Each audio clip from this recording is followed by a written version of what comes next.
Hello and welcome to some more Star Citizen. Today we are looking at another one of the potential Imperators with Paul LeSalle. My editor Zinnia will be narrating one of these lore posts where he appears, and hopefully this will enable you to more readily choose what Imperator you'd like to vote for. Make sure you vote before the 24th of October so that you don't miss out on casting your ballot. Welcome to Tracker, the official show of the Bounty Hunter Guild.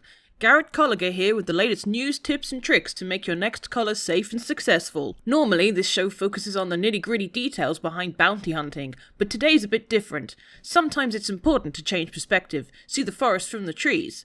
That's why I'll be talking with Imperator candidate Paul LeSalle about his overall vision for the Empire and, in particular, his proposed Safe and Secure Initiative, or as it's come to be known, the SSI.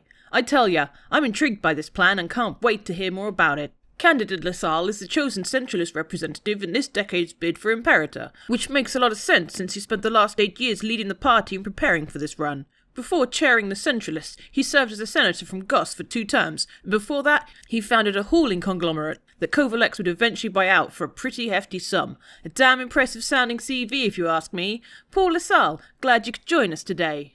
Thanks for having me. Your campaign slogan is, "The right leader for the right time." That it is. So I'll ask bluntly, why are you that leader? Not sure if you saw this, but the other day a rival referred to me as an elder legislator. That was candidate Addison, right? Correct. I believe the intention was to paint me as a bit boring and out of touch, but I actually think it was a compliment. For me, the word elder is associated with experience and legislator synonymous with the phrase interested in the details. Sure, that might sound a bit boring, but it also means that I have a wealth of experience that the other candidates lack. They all have either experience in politics or in the private sector. I have both. Let's talk about some of that experience, beginning with how you got started. It was a small hauling concern in Goss, right? Correct. Started it right before Goss's corporate tax rate jumped significantly. I forget how much exactly, but I'm pretty sure we would not have survived the early years at that inflated rate. That's just one of many reasons why, when elected, I will lower taxes, particularly for small business owners. I would expect a lot of your audience falls into that category. Fair assumption. We definitely have a bit of an independent streak for sure. I really do believe the backbone of this empire can be found in independent entrepreneurs like yourselves. Local people serving the needs of their local community. Large conglomerates have their place, but too often their one-size-fits-all solutions just leave everyone wearing shoes that don't fit, so to speak. Take the advocacy, for example. You could consider them a conglomerate of sorts. Great at handling the norm, but when situations get tricky, we all rely on who? Bounty hunters, i.e. small businesses. And it's only possible for so many bounty hunters to run successful small businesses because a healthy, dynamic economy encourages individualism and specialization. I have a whole plan for how to fix this economy so those who currently feel left out can reap the same rewards. But I should probably stop myself, since it's easy for me to get lost in the details. I appreciate you keeping us on track. I know your time is precious, so to prepare for this, I read your Safe and Secure Initiative. That's great. We need buy-in from everyone involved in the security of the UEE. Bounty hunters definitely fit the bill. Well, I found the proposals interesting, but a little light on specifics.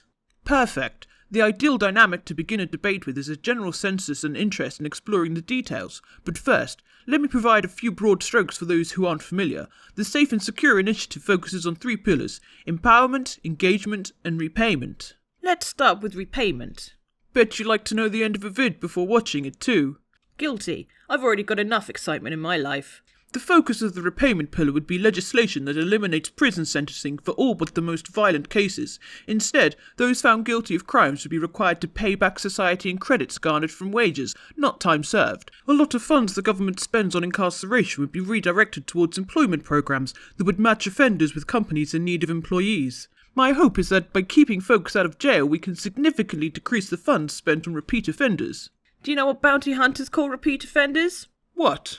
Job security. Haha, that's good. But I stand by the SSI. I fully expect that with my plan, your guild's workload will increase. Someone still has to bring these individuals into the system, ensure they stay there, and catch them when they don't. This way, not only are new bounty hunters working, but so are the people we're trying to reform. Taking someone out of the workforce for an extended period of time just sets them up for more hardship and makes them much more likely to offend again. I'm sure you've caught plenty of outlaws over the years, only to see that same name reappear on a crime sheet not long thereafter. Happens all the time. Back when I worked Goss, one of those names was Alan Hastings, who you're familiar with since she provided you several loans during those first few lean years your hauling concern was in business. She was snared several times, but the charges never stuck. That is, until she took things to the extreme to keep her syndicate in power. Sadly, I am familiar with that name and the regrettable unlawful actions she undertook well after our business relationship was over.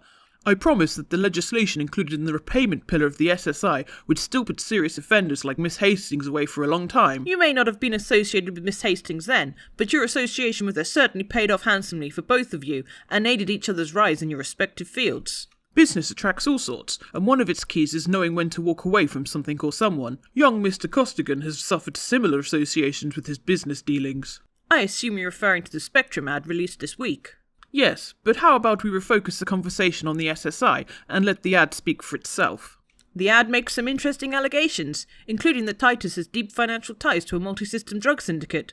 Any guess who's behind it? I couldn't say. So it wasn't someone associated with your campaign? Absolutely not. I want this election to be about policies, not politics. Just because the Costigan and Charade campaigns, along with the proxies, have begun to throw mud at each other, doesn't mean that I will join them down in the muck. We need to take a quick commercial break. We'll be back shortly with more from Centralist Imperator candidate Paul LeSalle's. We'll discuss the empowerment and engagement pillars supporting his safety and security initiative, which includes his plan to loosen certain weapons restrictions. Sure, some of you out there will be interested in hearing about that.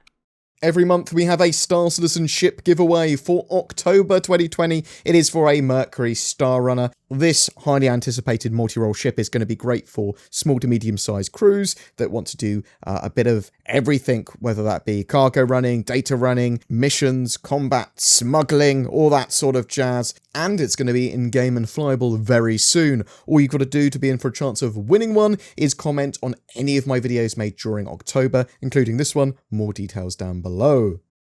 What am I shilling for today, I hear you ask? Do you hate it when people steal all of your money and your house over the internet? I know I do.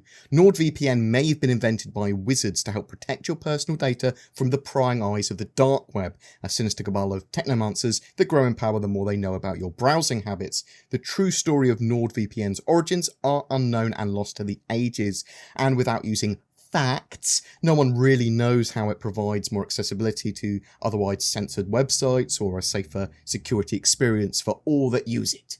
All I know is that it does, and that when you sign up to it, the power level of my bank account grows, and I use it, and maybe you should too.